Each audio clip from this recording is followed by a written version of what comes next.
Classroom teaching has been replaced by online classes. So, in the present scenario, how will you communicate if you want to send a message to your school to courier your books?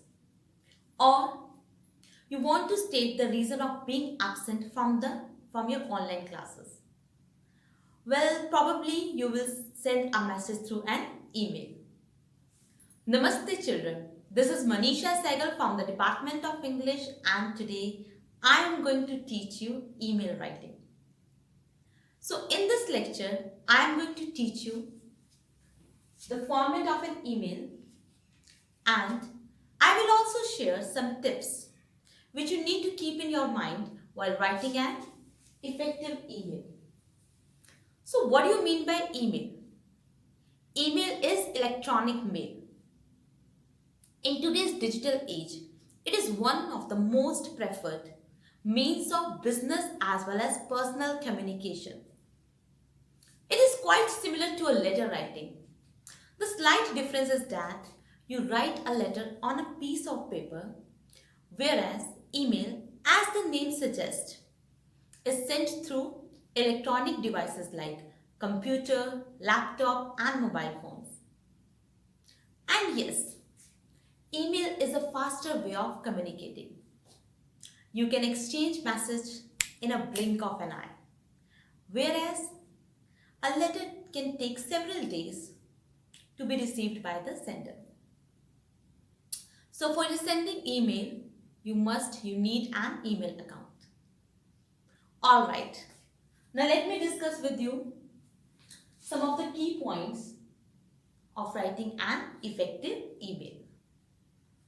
So here is a stepwise guide to write effective emails. Step 1. Write your correct email address in the field marked from and that of the recipient in the field marked to.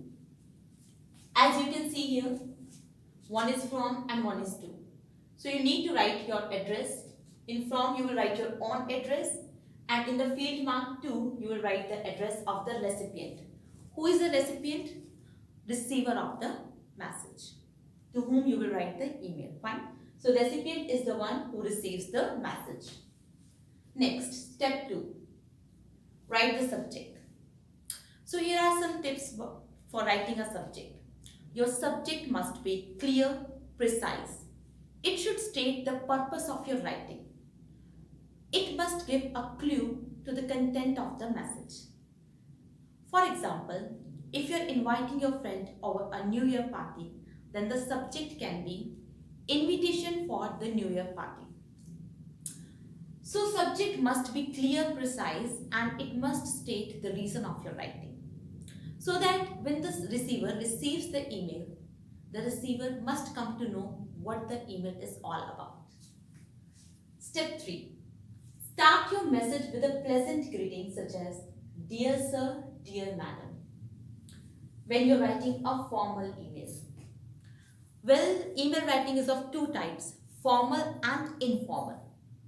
Formal email writing is when there is formality, when you're writing an email to companies or to the government organization. And informal email where there is no formality, when you write email to a friend or to a relative or to a close family member.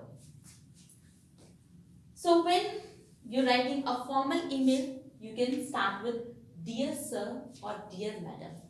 But if you're writing an informal email, you'll write Dear and then first name. For example, if you're writing an email to Manisha, you will write Dear Manisha. Step 4. State the purpose of your writing. Well, what is the difference between letter writing and email? Email writing is to the point, while you can straight away come to the point. You can start like, hope everything is fine and I'm writing this email to ask you a favor. So while writing an email, you can straight away come to the main point. How can you start? Hope everything is fine. Well, I'm writing this email to ask you a favor.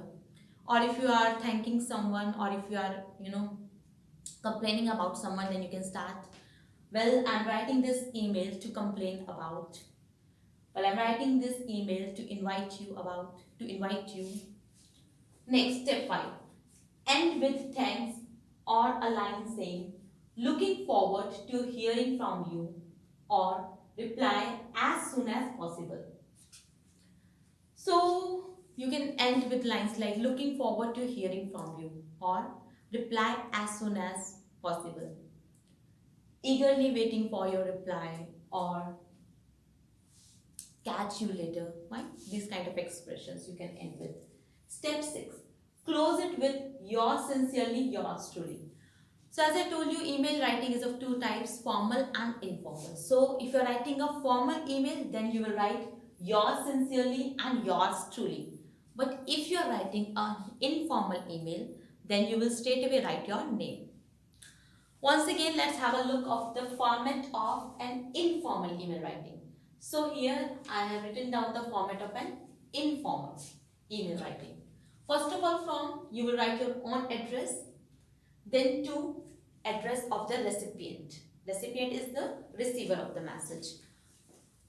Now how you will write your address?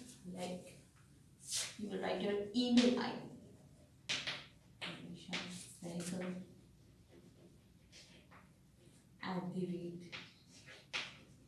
@gmail.com.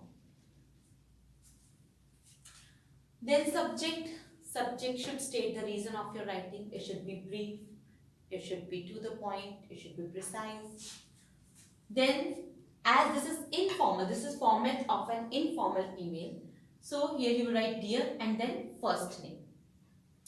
Then divide the email into certain paragraphs. Para 1, you can introduce why are you writing the email. Then para 2, the complete message, the detailed message. And then para 3, the ending, like looking forward to hearing from you, reply as soon as possible. And then at the end, as it is informal email, so you will straight away write your name. Fine. Well, that's it for today. Thanks.